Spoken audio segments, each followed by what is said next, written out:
नमः शिवाय। कुमारी अटकंडे की पूजन कथा। राजा हिमाचल व रानी मैना के घर पुत्री का जन्म हुआ। उसका नाम गोरजा रखा गया। गोरजा माँ बचपन से ही ध्यान मगन रहती थी। एक बार जब राजा हिमाचल ने सखियों सहित पाठ पूजा करते अपनी पुत्री को देखा, तब उनके मन में उसके विवाह का विचार आया। तब राजा ने पंडित जी को बुलाकर गोरजा माँ के लिए सुयोग वर ढूंढने को कहा। पंडित जी ने चारों दिशाओं में वर की खोज की, किंतु वह वर ढूंढने में असमर्थ हुए। उधर गोरजा माँ गंगा मैया में स्नान करके आती हैं। उन्हें रास्ते में भोलेनाथ जी की मुद्रिका मिलती है। सखियों ने मुद्रिका उठाने का प्रयत्न किया, उनसे वह मुद्रिका नहीं उठी। गोरजा माँ ने मुद्रिका उठाकर उसमें भोले बाबा के दर्शन किए और गोरजा माँ जान गए कि यही मेरे पति परमेश्वर है। तब गोरजा माँ ने पिता द्वारा पंडित जी को कैलाश पर्वत शगन देकर भेजा। पंडित जी ने भोलेनाथ जी को भस्म मरवाए व ध्यान में मगन देखा। पंडित जी भोले बाबा को देखकर आश्चर्यचकित रह गए और फिर अधमरे मन से भोले बाबा को सगन देते हैं। बदले में बाबा भी उन्हें 3 मुट्ठी भस्म की उनकी झोली में डाल देते हैं। पंडित जी निराश हो गए और मन में सोचने लगे, इतने बड़े राजा की बेटी के सगन में भस्म मिली है तो शादी में क्या मिलेगा। वह गुस्से में रास्ते में जाते जाते झोली गंगा माँ पर झाड़ जाते हैं और पीछे मुड़कर देखते हैं तो वह भस्म सोना चांदी हीरे मोती बन जाते हैं। पंडित जी बेचारे पछताते रह जाते हैं और शिव भोले बाबा की शक्ति को जान जाते हैं। फिर शिवरात्रि वाले दिन भोले बाबा की बारात राजा हिमाचल के द्वार पर आती है। रानी मैना अपने दामाद को देखने वह पूजा के लिए भागी भागी आती है। मैना रानी भोले बाबा जी का विकराल रूप देखकर मूर्छित होकर गिर पड़ती है। उधर राजा हिमाचल जी को भी इस बात का अभिमान हो जाता है कि मैं संसार में सबसे समर्थावान राजा हूँ। मैं अपनी बेटी के विवाह में किसी भी वस्तु की कोई भी कमी नहीं होने दूंगा। फिर भोले बाबा की आज्ञा पाकर राहु केतु ने सारा भोजनालय घर का भोजन समाप्त करके बोले, हम भूखे हैं, भोजन लाओ। राजा ने आसपास सभी राजाओं की मदद लेकर भोजन बनाया। वह भी भोजन समाप्त हो गया। जब गोरजा माँ को इस बात की खबर मिलती है, तब गोरजा माता भोले बाबा जी से प्रार्थना करती है कि हे भगवान, आप अपनी लीला रचाना बंद करें। फिर भोले बाबा जी ने 12 वर्ष के गौर तेजस्वी मुनि का रूप धारण किया। वह राजा हिमाचल व रानी मैना को पूर्ण संतुष्ट किया।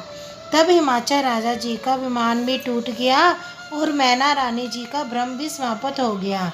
शिवरात्रि के दिन भोले बाबा जी व गोरजा माता जी का विवाह हुआ। राजा हिमाचल ने भोलेनाथ जी के इनकार करने पर भी बहुत सारा दान दहेज दिया। फिर भोलेनाथ व पार्वती माता नंदी पर सवार होकर कैलाश पर्वत पर जाने लगे। रास्ते में शिव भोले बाबा जी ने कहा, गोरजा, आपको मैं मात लोक की सैर कराता हूँ और दुनिया के रंग दिखाता हूँ। गोरजा माँ ने भी हाँ कह दिया। पहले उन्होंने नंदी को बूढ़ा बैल बना दिया और उसके ऊपर साधारण मनुष्य के रूप में पति पत्नी बैठ गए। लोगों ने बातें बनानी आरंभ की। बूढ़े बैल को बेचारे के ऊपर दोनों पति पत्नी कैसे बैठे हैं, इन्हें शर्म नहीं आती। तब फिर वह आगे चलकर भोले बाबा जी साधारण मनुष्य का रूप धारण किए बैल पर खुद बैठ जाते हैं और गोरजा माता को पैदल चलने के लिए कह देते हैं। तब भी दुनिया ने नहीं जीने दिया। तब भी बातें बनाई और लोगों ने कहा, ये कैसा बेशर्म मनुष्य है जो अपनी नई नवेली दुल्हन को पैदल चला रहा है और खुद बैल पर चढ़ा बैठा है। तब वह थोड़े आगे चलते हैं। तब वे दोनों पत्नी पत्नी पैदल चलते हैं, बैल साथ साथ चलता है।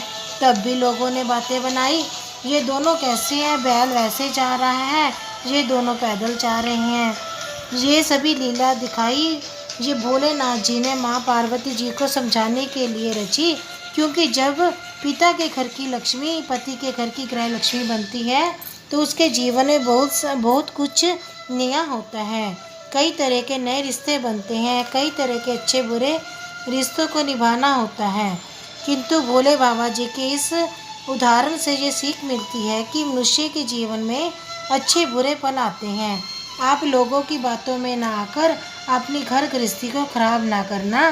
माँ गोरचा ने भी भोले बाबा जी की इस सीख को मन में उतार लिया।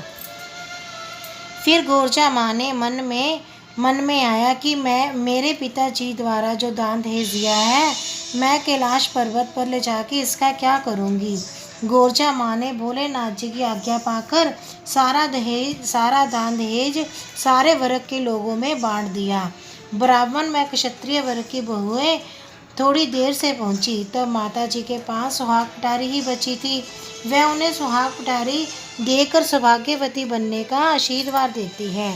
इसीलिए ब्राह्मण व क्षत्रिय वर्ग की बहुएं हरदम 16 श्रृंगार किए होती है। फिर जब भोले बाबा सहित माँ गोरचा कैलाश पर्वत पर पाँव रखती है, तब गोरचा माँ गिर पड़ती है।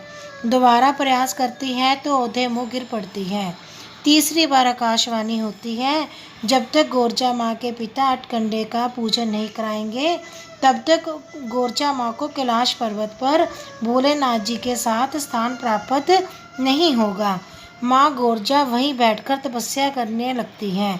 समय अनुसार सैनिकों द्वारा सूचित करने पर राजा हिमाचल ने गोरचा माँ का अटकंडे का पूजन बड़ी धूमधाम से कराया। तब नारद मुनि जी वहाँ पधारे और कहा, आप तो अपनी कन्या के सौभाग्य के लिए इतना बड़ा अनुष्ठान करवा रहे हैं, जो मनुष्य गरीब है वो क्या करेंगे। तब राजा हिमाचल ने कहा, राजा, संसार में कोई भी माता पिता ऐसे ना होंगे जो अपनी बेटी के अच्छे सौभाग्य की कामना ना करते होंगे। जो सोना ना दान कर सके वो चांदी दान करे, जो चांदी ना दान कर सके वह पीतल दान करे, जो पीतल ना दान कर सके वह मिट्टी के बर्तन दान करे। अगर कोई कुछ भी ना कर सके, कच्ची मिट्टी में 8 गड्ढे खोदकर उसमें गंगा जल भरकर आत्मिक पूजा कर दे और ये वाक्य बोले। सहियों नी सहेलड़ियो बर पाया विनाशी ਉਹਦੀ ਕੱਟੋ ਜਨਮ ਕੀ ਫਾਸੀ। ਅੱਕ ਤੇ ਧਤੂਰਾ ਖਾਂਦਾ ਮੜੀਆਂ ਤੇ ਮਸਾਉਣੀ ਸੌਂਦਾ। ਭੂਤਾਂ ਦਾ ਸਹੇਲਾ ਸੀ ਕੇਲਾ ਉੱਠ ਜਾਂਦਾ ਸੀ। ਧੰਨ ਮੇਰੀ ਗੌਰਾ ਨੀ ਸੁਹਾਗ ਵਰ ਪਾਇਆ ਨੀ ਬਕੁੰਠ ਵਰ ਪਾਇਆ। ਸਈਓ ਨੀ ਸਹੇਲੜਿਓ ਵਰ ਪਾਇਆ ਵਿਨਾਸ਼ੀ ਮੇਰੀ ਕੱਟੋ ਜਨਮ ਕੀ ਫਾਂਸੀ।